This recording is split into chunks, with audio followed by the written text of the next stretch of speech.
asalaamaaleykum mbokk yi ginnaaw bu ñu santee yàlla julli si yonent bi sallallahu alayhi wa sallam ñu ngi nuyu njiitu kër gi laaj bu gànte ko ñaanal di ñaanal jabatam ñu ngi nuyu Sénégal yëpp ñu ngi nuyu aussi personnel bi nga xam ñoo boot si ginnaaw tey dañu indi mbir mu am solo fas yéene si waxtaan muy projet de loi bi nga xam ni son excellence le président de la République Macky Sall nangu na ko ci kàttanam ak ci pas-pasam ginnaaw bi nga xam ne jaar na ci ay nguur yu bari yu ko jiitu ñu xawoon ko yeexal yàlla def na saafara moom nangu na projet de loi boobu que dina légaliser médecine traditionnelle fii Sénégal ñu ngi koy nuyu aussi di ko gërëm ci loolu di wax ko wax ni tradipraticien yëpp ñu ngi koy gërëm ci loolu di gërëm aussi gouvernement bi yëpp di nuyu aussi le ministre de la santé di ko ci gërëm ak branche bi représenté médecine traditionnelle fële ci ministère de la santé muy Aliou Aw mi ko jiite ñu ngi remercier ñëpp ak liggéey bi ñu ci def aussi di nuyu aussi ñi nga xam ne acteur la yoo xam ne taxaw nañ ci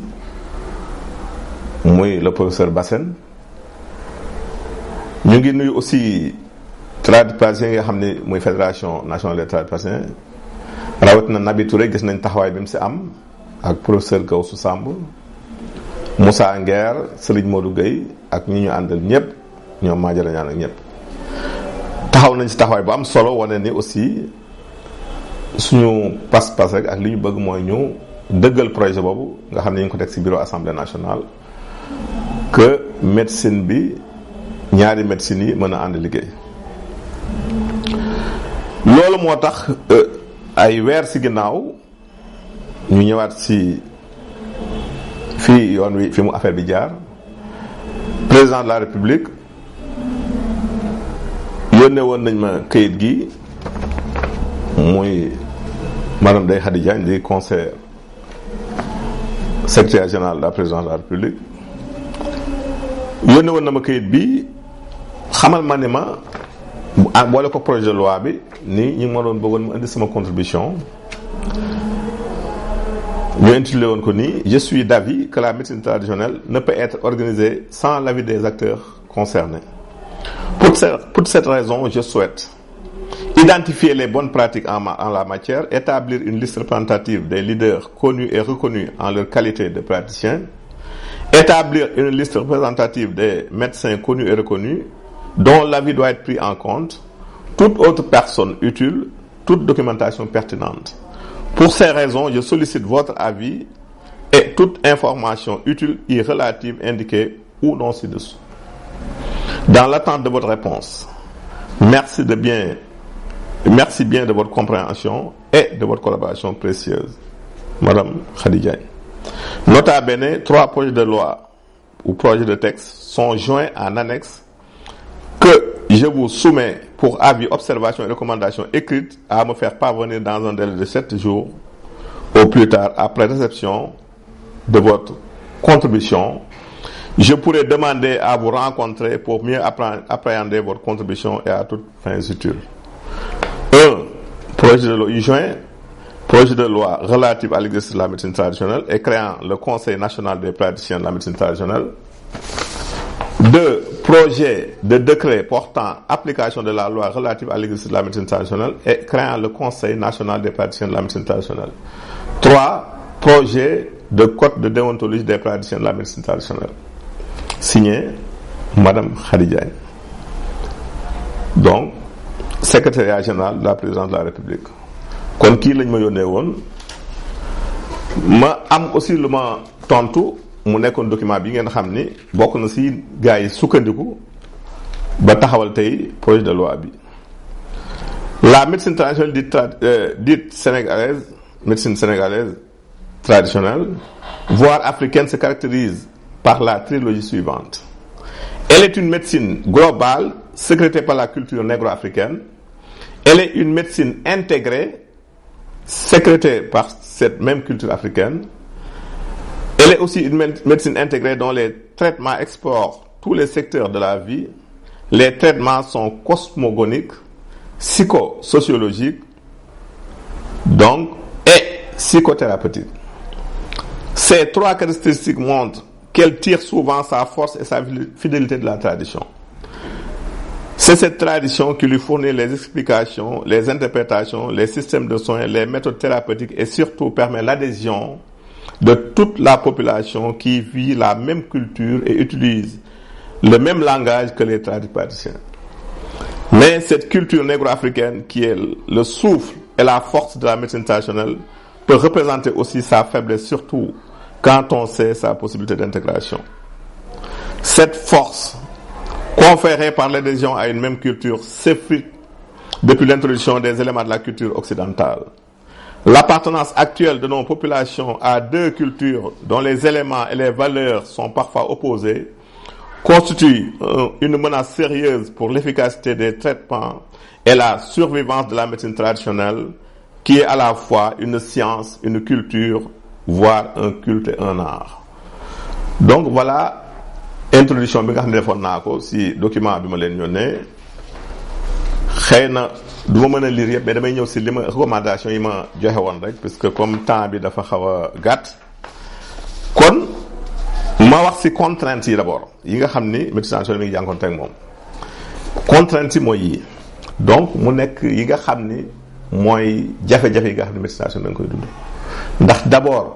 identifier guñ tradipraticien waxuñu mënuñu ne kii ak kii mooy tradipraticien amagul nuñ leen mën a nattee ba xam ne kii ak kii mooy tradipraticien amul benn formation boo xam ñu leen koy former kon mu amul ay cabinet aussi yoo xamante ni cabinet yu xëy na yu jaar yoon la yoo xam ne manqué wul dara et financièrement aussi amuñu yenn moyens yi kon yooyu ay jafe-jafe la ñu dund. mu am nag ay recommandations defoon naa ko. benn bi mooy délimiter les champs de compétences entre les deux médecines en cernant les niveaux et domaines d'intervention du thérapeute. kon dañu war a cerner ñaari médecines yi wax ne fii la seen point de distinction yam kii war na mën a dem ba fii mu taxaw kii war a dem ba fii mu taxaw. Évaluer la médecine traditionnelle à la lumière des sciences modernes de façon à tirer le meilleur parti des politiques utiles, des pratiques utiles et efficaces et éliminer celles qui sont nuisibles ou qui seraient nuisibles. kon war nañu mën a natt médecine traditionnelle indil la malade defal ko des analyses nga faj ñu pare ñu évaluer waat xool kooku day am benn ay données scientifiques yoo xam ne si la ñu mën a basé pour natt nga jox garab nit mu wér ñu jël garab gi xool yan principe actif moo ne si ba tax garab gi mën a faj kon yooyu étape la woon dañu ko war a franchir.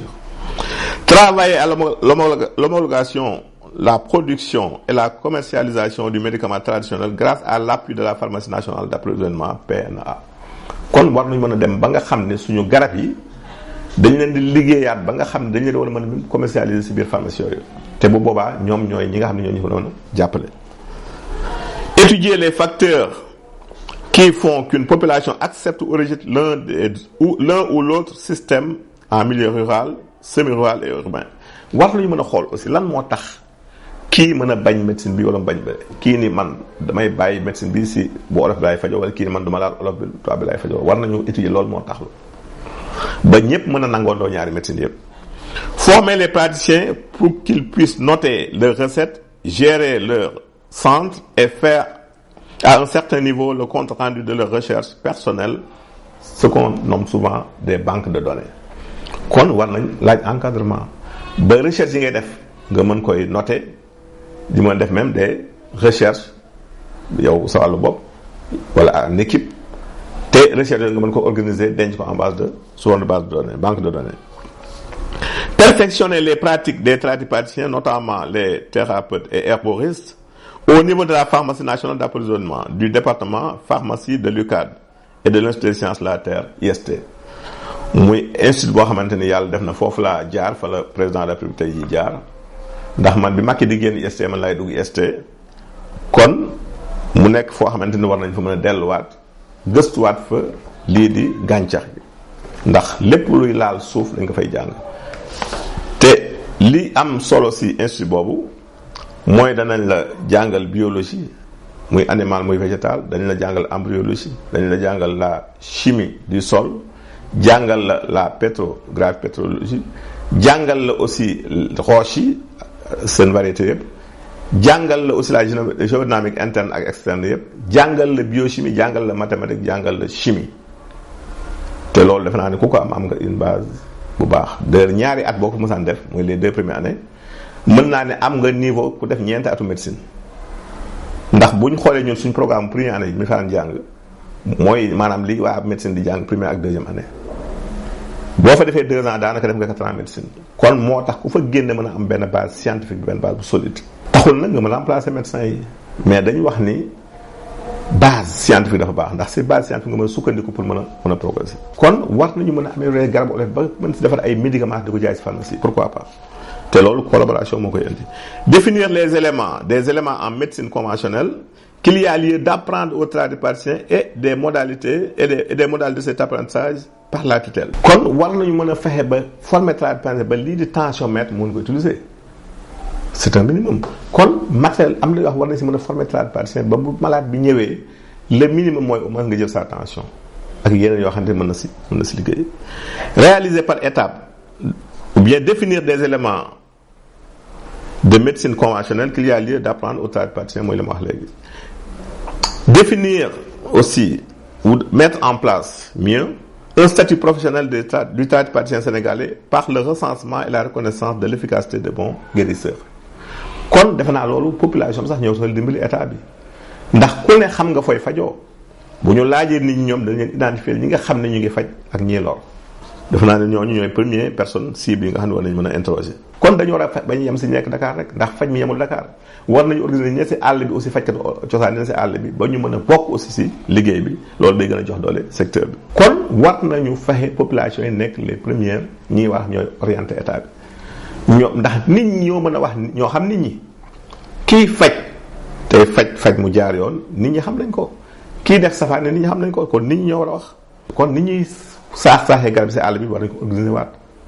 ñu mën di jël garab yi te duñu yàq garab yi aussi lu am solo la kon war nañu dem bind ay téere si fajum cosaan di ko jox population bi yoo xamante ne yu ndaw yi di jo ndawaan lañ ko mën di régler seen bopp kon nañu dimbali aussi subventionné fajkat olof yi ba duñu laaj yenn somme yi aussi nit ñi pour faj leen kon loolu nekk na séminaire boo xam ne war nañu ko mën a organiser fii Sénégal fexe ba secteur médecine bépp mën a toog liggéey bii liy jeexee nag mu am beneen mbir moo xamante ni muy avis ak observation bu ma defoon ci projet de loi bi kon d'accord naa ci projet de loi bi comme ni sama gars yu bari d'accord mais li xaw a diis rek mooy décret bi nga xam ne mooy créer conseil bi ndax mesure disciplinaire yi fa nekk dafa xaw a diis ci koo xam ne dafay soog a commencer ñii seen njàng soriwul tey ñu waxante ne même lire dafay jafe ci ñoom kon war nañ ko mën a gën a alléger kon ñu ngi wax nguur gi aussi ci code de déontologie bi ñu sukkandiku ci bu journaliste yi ndax ñaari côté yi mën nañu bañ a soree kon lii mooy xam ne li nga xam ne tënkoon nañ ko jébaloon ko nguur gi liggéey si ak yeneen yi ko ñeneen jibal ak seen xalaatu bopp teg ba créer projet de loi mu génn tey ñu teg ko table assemblée nationale di ñaan nag député yi bu ñu génn si législation bi te yàlla may ñu jàmm ñu génn si jàmm ak ku ñu mën a fal ak ku équipe bu fa mën a nekk ñu jàpp si lii voté projet bi xam ne projet population bi la ñoom ñoo ko soxla te yaakaar na député yi koo mën danañ si hésité ndax ñu bëri si ñoom ñu ngi leen jóge si àll bi lañ jóge xam nañ luy fajum olof la am luy gàncax ñu ngi leen tàggu fii leen jox naa bi seen émission jërëjëf